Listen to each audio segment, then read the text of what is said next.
L'opinion de Nicolas Bétou. Si Édouard Philippe espérait calmer les oppositions à sa réforme des retraites, Nicolas, c'est raté. Bah oui, ça a d'ailleurs dû être pour lui une douche froide hier lorsqu'il a entendu la réaction à son discours du patron de la CFDT.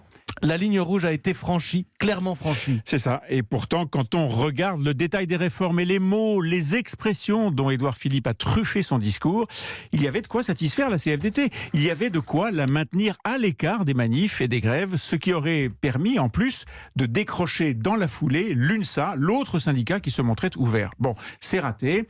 Le front syndical, au lieu de se fissurer, va se renforcer. Comment est-ce qu'on peut expliquer ça ? Alors, dans l'entourage d'Édouard Philippe, on affirme qu'on n'a pas été étonné de cette réaction de Laurent Berger, mais qu'on n'a pas la clé pour décrypter la dureté de son attitude. Est-ce que c'est un retour de flamme des conflits précédents sur les retraites ? En 2003 en particulier, c'est une réforme que la CFDT avait soutenue, ce qui avait provoqué une hémorragie parmi ses adhérents. Ou est-ce que c'est le caractère un peu ombrageux du leader de la CFDT qui estime depuis le début du quinquennat qu'il n'est pas traité comme il le devrait?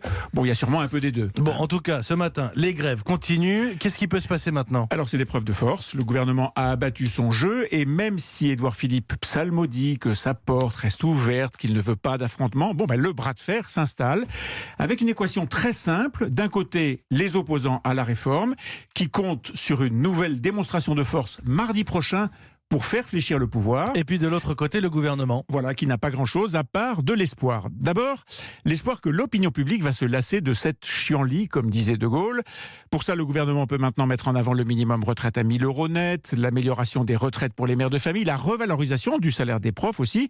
Tout ça pour tenter de convaincre les Français que, malgré l'âge pivot fixé à 64 ans, c'est une réforme gagnante pour beaucoup.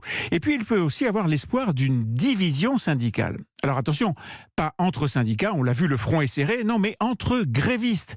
Je pense à la SNCF, à la RATP, aux conducteurs de train de 35, 36, 40 ans qui ne sont plus concernés par la réforme, qui pourront donc continuer à partir à la retraite à 52 ans. Est-ce qu'ils ne vont pas bientôt faire leur compte, regarder ce que la grève leur coûte en salaire et se demander si le combat pour leurs jeunes camarades vaut toujours aussi cher? Syndicats unis mais division entre syndicalistes, ce pourrait bien être la nouvelle frontière du conflit. Et on va suivre. Merci Nicolas Bétou, directeur du journal L'Opinion. Et votre édito, c'est tous les matins, juste avant le journal de 8h sur Europe 1.